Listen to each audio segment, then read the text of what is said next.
자, 마지막 19번 문제입니다. 자, 19번 문제는 우리가 초심으로 돌아가는 거예요. 우리가 가계도를 배울 때 우성 열성을 찾을 때 제일 먼저 했던 게 뭐냐면 부모는 같은데 자식이 만약에 뭐 다른 게 튀어나왔다, 뭐 아들이든 딸이든 다른 게 튀어나왔다, 이렇게 되면 부모는 요게 이제 우성 형질이 되는 거고, 이제 자식은 열성 형질이 되는 겁니다. 이제 이럴 때 엄마 같은 경우는 이게 상이 됐든 성이 됐든 부모님 같은 경우에는 그러니까 엄마 같은 경우에는 우성 잡종이 됩니다. 엄마 같은 경우에는 우성 잡종이 됩니다. 요게 우리가 유전 제일 처음 배울 때, 가계도를 제일 처음 배울 때 찾던 거였어요. 근데 이제 요 근래 수능 또는 모의고사에서는 요걸 대놓고 주지 않았습니다. 대놓고 주지 않았어요. 근데 이번 19번에서는 이걸 줍니다. 이걸 줘요. 여기서도 볼 수 있죠. 1번과 2번이 나에 걸렸는데 나에 안 걸린 자식이 나왔네. 5번과 6번에서도 나에 걸렸는데 7번이 안 걸린 자식이 나왔네. 그러니까 나가 발현되는 게 우성이구나를 바로 알 수가 있습니다. 그래서 얘네들은 라지비를 하나씩 들고 있는 거고, 안 걸린 친구는 라지비가 없다, 이렇게 되는 거죠. 라지비가 없다. 왜 아직 성염색체, 상염색체인지 모르니까 뭐 요거는 일단 뭐 적어놓지 맙시다. 뭐 요렇게 됩니다. 그렇게 되면 3번이 나에 걸렸기 때문에 얘도 라지비를 가지게 돼요. 자, 그렇다는 말은, 자, 구성원 1, 3, 6 동그라미 기억 플러스 B, 얘가 라지 A 또는 스몰 a가 되는데, 라지비를 다 하나씩 들고 있네. 라지비를 최소한 하나씩 들고 있습니다. 그러면 3번에는 기억이 없어요. 3번에는 기억이 없습니다. 라지비 하나로 끝입니다. 라지비 하나로 끝이고. 그러면 이제 구성원 1은 기억을 뭐 들고 있을 수도 있고 안 들고 있겠죠. 만약에 구성원 1이 라지비 2개가 되면 자식들은 무조건 나에 다 걸려야 돼요.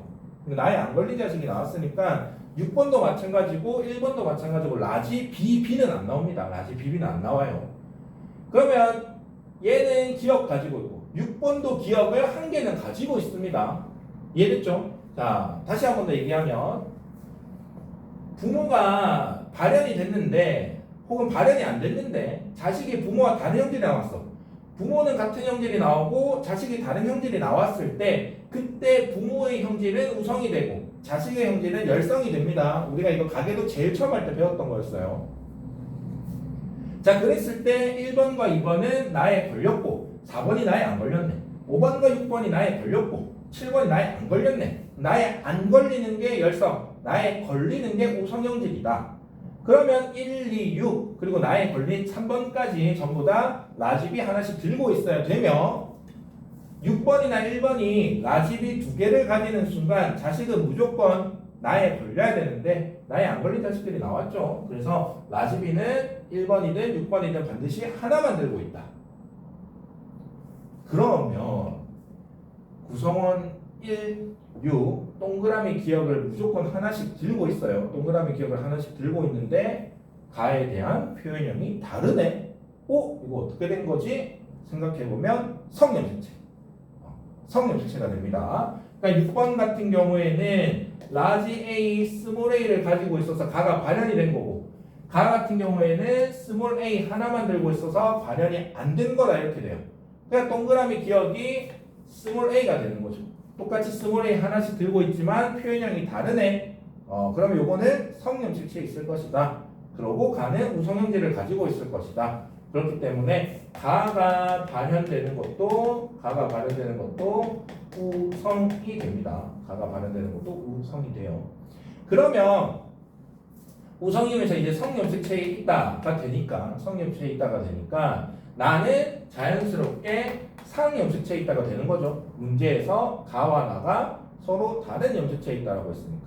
그러면 가계도 조사를 쭉쭉 해나갈 수가 있어요. A, Y, 라지 B, 스몰 B. 얘 가에 걸렸네. 라지 A. 가에 안 걸린 자식이 아들이 나왔네.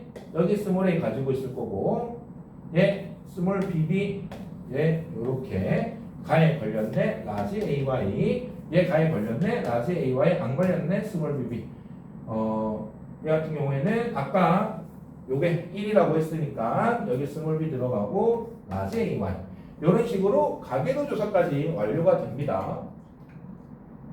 그래서 이걸 다시 생각해보면 여기서 시작했어요. 여기서 시작해가지고 라지비 하나씩 들고 있을 것이다. 1, 3, 6 라지비 하나씩 들고 있을 것이다. 그러면 1과 6의 기업 숫자가 같은데 표현형이 다르네. 그럼 이건 성염식체에 있을 거네. 6번은 우성형질이겠네. 가가 반응되는 게 우성이네. 이런 식으로 해결을 해 나갈 수 있던 문제였습니다. 자, 그래서 보기 기억, 동그라미 기억은 스몰 a입니다. 라지 a가 아니라 스몰 a입니다. 그리고 나의 유전자는 상염식체에 있다. 가가 성염식체에 있기 때문에. 그리고 7의 동생이 태어날 때, 자, 요 사이에서 태어날 때 가와 나가 모두 발현되는 확률, 가가 발현될 확률은 라지 A가 있으면 발현이 되기 때문에 2분의 1이 될 거고, 요 밑에서 나가 발현될 거면 라지 B 하나라도 있으면 발현이 되기 때문에 4분의 3이 나옵니다. 그래서 동생이 태어날 때 둘 다 발현될 확률은 8분의 3. 그래서 9월 모의고사 풀이는 여기까지 할 건데 근수축, 유전, 다인제 유전, 가계도, 기타 등등 풀이를 보고 나면 그렇게 어렵지 않은 문제라고 생각이 듭니다. 그 말은 시험장에서 긴장하지 않고 침착하게 주어진 문제를 가지고 어떤 힌트들을 뽑아낼 수 있냐, 조금만 침착하고 집중력 있게 연습한다면 수능에서도 킬러 문제의 난이도가 그렇게 높지 않게 나올 것으로 예상은 되기 때문에 그럴 수 있지 않을까 생각은 듭니다.